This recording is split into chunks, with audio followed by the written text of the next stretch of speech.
Recording. अऊज़ु बिल्लाहि मिनश शैतानिर रजीम, बिस्मिल्लाहिर रहमानिर रहीम। अल्हम्दुलिल्लाह, आज लास्ट सबक नंबर 28, अलिफ रस्मुल खत।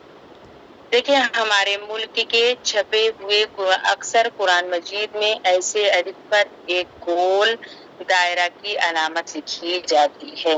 जैसे अलिफ होता है ना, इस पे बहुत से कुरान में लिखी रहती है ऐसे गोल सी। तो इसको क्या समझते हैं? जब गोल सा बना रहता है, निशान देख के अलिफ को नहीं पढ़ना रहता, कट करना है। ये अलामत इस बात की निशानी है कि ये अलिफ वस्ल की हालत में पढ़ा नहीं जाता, यानी मिलाने की हालत में नहीं पढ़ना है।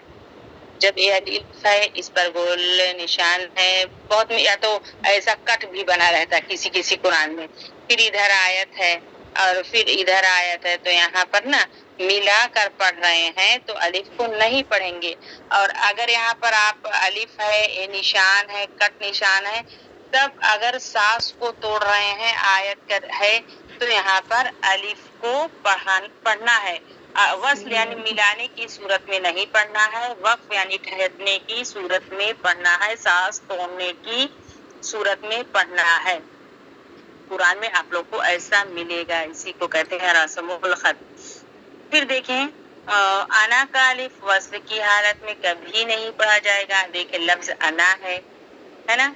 अब कुरान में आता है अना इस तरीके से, जैसे कुलिया अय्युहल काफिरून में है, वला अना आबिदुम मा अबदतुम। तो वहां पर क्या करेंगे? वहां अना का अलिफ नहीं पढ़ा जाएगा मिलाने की सूरत में, क्योंकि वहां आयत है नहीं, ना आयत है, और वहां पर आप लोग तोड़ ही नहीं सकते, क्योंकि वाला अना इतनी छोटी सांस भी नहीं करनी, पूरा मिला लेंगे इंशाल्लाह सभी लोग। तो क्या पढ़ेंगे? इसका अलिफ हटा दिया जाएगा, सिर्फ आना पढ़ा जाएगा।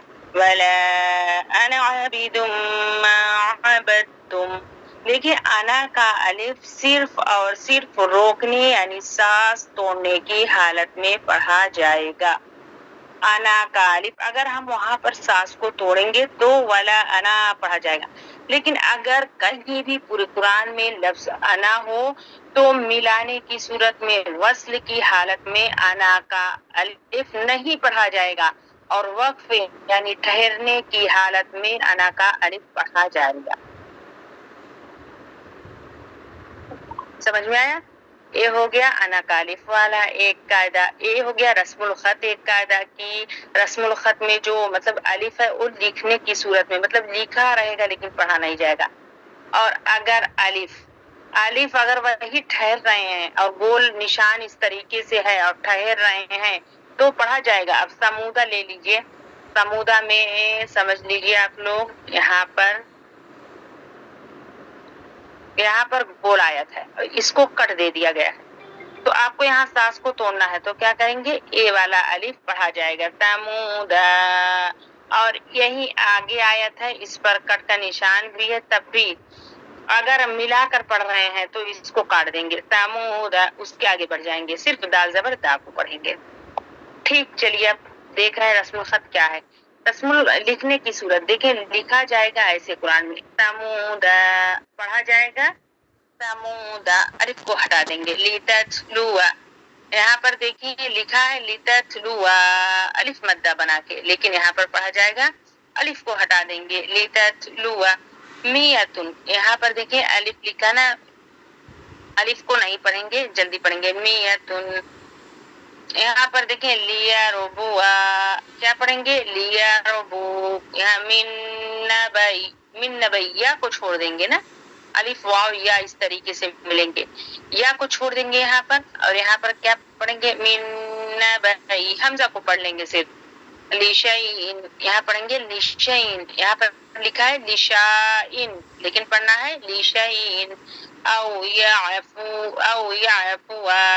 अलिफ मद्दा, लेकिन यहाँ पर छोड़ देंगे अलिफ, औ याफू, मतलब मिलाने की सूरत में हम बता रहे हैं, लेकिन वक्फ करेंगे तो सब अलिफ पढ़ा जाएगा, यानी ठहरेंगी, सांस को तोड़ेंगी तो सब अलिफ को मतलब यहाँ पर पढ़ा जाएगा। लेकिन अगर यहाँ पर मिलाकर पढ़ रहे हैं तो कोई अलिफ सब हट जाएगा, अलिफ वाव या सब तीनों आ सकते हैं। लन नदउआ, यहाँ पर क्या पढ़ेंगे? लन नदउआ।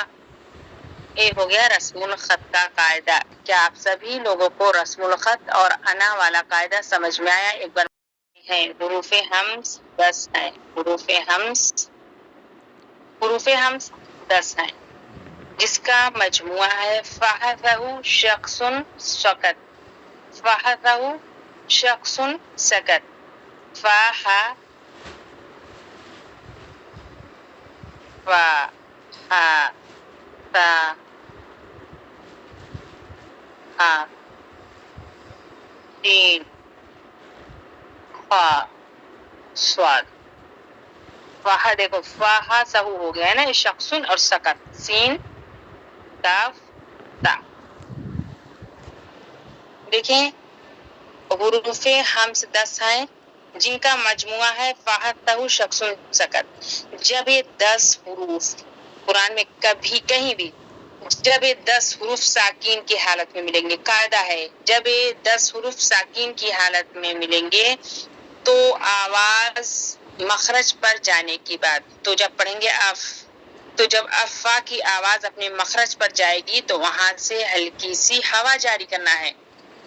ہمز یعنی ہوا جاری کرنے کو کہتے ہیں. یہاں پر ہمز کا قاعدہ ہو رہا ہے اف اف, جیسے اس میں مثال ہوگی ہاں جیسے اکبر اکبر. یہاں پر دیکھیں حروف ہمز ہو رہا ہے نا, یہاں پر کاف پر ساکن اور حروف ہمز بھی ہے تو یہاں ہوا جاری کر کے پڑھنا ہے. دیکھیں اس کا قاعدہ یہی ہے کہ جب یہ 10 حروف ساکن کی حالت میں ہو تو جب یہ ہم ادا کریں گے, جب اس کی آواز ان 10 حرفوں کی آواز اپنے مخرج پر جانے کے بعد یہاں سے ہلکی سی ہوا جاری ہوگی.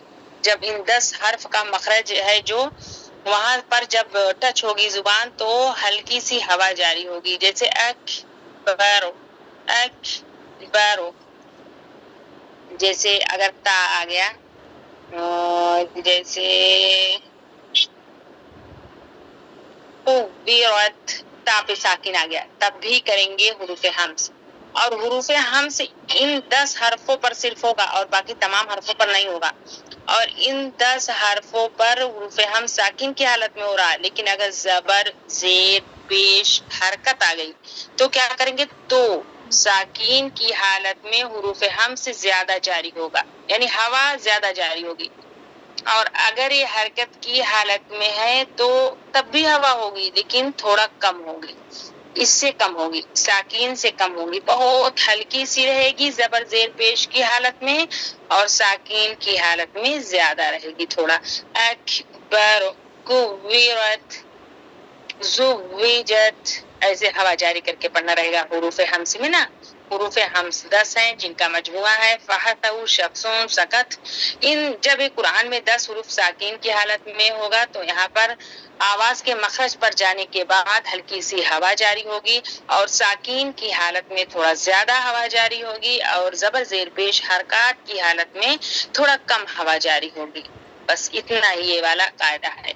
کیا آپ سب کو حروف ہمز اور رسم الخط اور انا تینوں کا قاعدہ سمجھ میں آیا؟